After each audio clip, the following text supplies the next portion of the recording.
Goodluck Jonathan, l'émissaire de la CEDEAO, était à Bamako ce mercredi pour transmettre au président de transition, le colonel Assimi Goïta, un message des chefs d'État ouest-africains. Cette visite intervient à 4 jours avant leur réunion dimanche, où ils examineront le nouveau calendrier électoral soumis par les autorités maliennes de transition pour rendre le pouvoir aux civils. La junte a récemment évoqué une période de transition pouvant aller jusqu'à 5 ans, alors qu'initialement, elle s'était engagée à organiser des élections d'ici à la fin février 2022. Et pour aller plus loin sur le sujet, on retrouve Niagale Bagayoko depuis Paris. Bonjour. Bonjour. Alors je l'ai mentionné, les dirigeants de la CEDEAO se réunissent dimanche pour évoquer la situation au Mali. Que peut-on espérer de ce sommet ? Ce sommet est absolument crucial, non seulement pour l'avenir du Mali et de sa transition politique, mais également pour la CEDEAO elle-même, qui va y jouer à la fois sa légitimité et sa crédibilité, puisque l'organisation a été un acteur majeur et très contesté depuis le début de la transition qui s'est mise en place à l'issue du renversement du président Boubacar Keïta et de l'installation au pouvoir de la junte militaire du CNSP. Alors, est-ce que la CEDEAO se doit de faire un exemple du Mali ? Je pense notamment à la Guinée qui est dans la même situation, qui est dans une situation similaire et qui doit également présenter et tenir un calendrier électoral.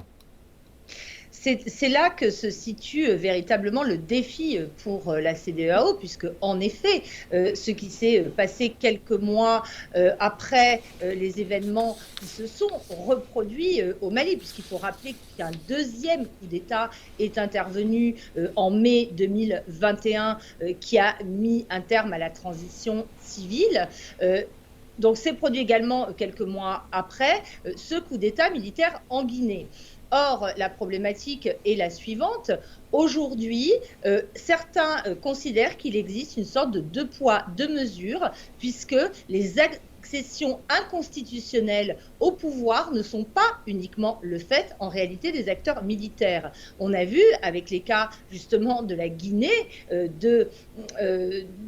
et de la Côte d'Ivoire, que les présidents en place ont procédé à des modifications constitutionnelles très contestées pour prolonger leur présence au pouvoir. Et le président Alpha Condé a été renversé au motif de la constitutionnalité de sa présence.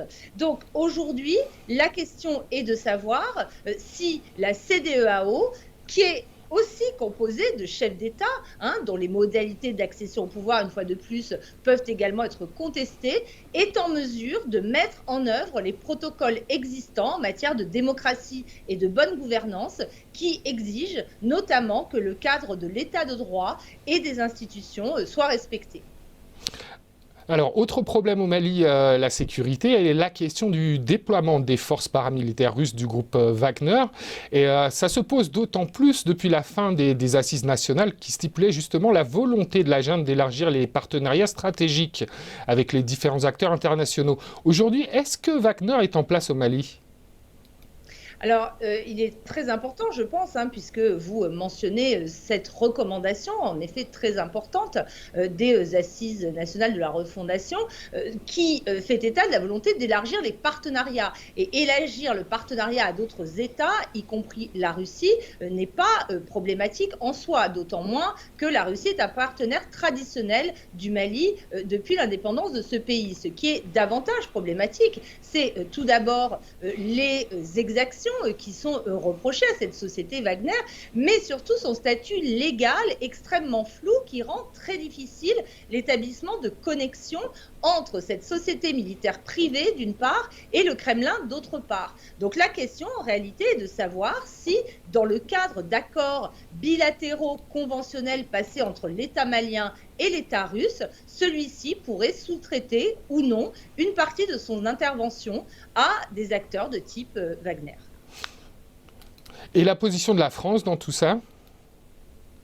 La position de la France a varié, elle a tout d'abord fixé une ligne rouge à l'arrivée du groupe Wagner, comme elle l'avait d'ailleurs fait à propos de son refus de voir les autorités maliennes engager quelques négociations, que ce soit avec des groupes djihadistes, comme elle l'avait également fait à propos du respect des délais prévus pour la tenue des élections, donc en février 2022. Et donc, elle a de nouveau fait à propos de l'arrivée de cette société Wagner, en faisant savoir que cette arrivée serait absolument incompatible avec le maintien de sa présence sur place.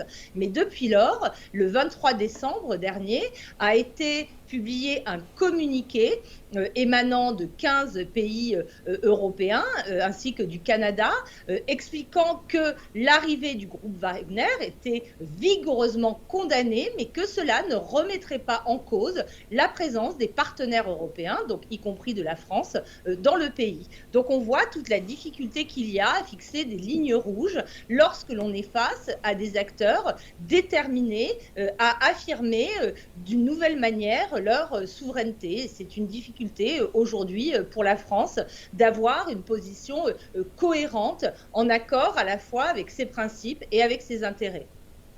Gnagale Bagayoko, merci à vous.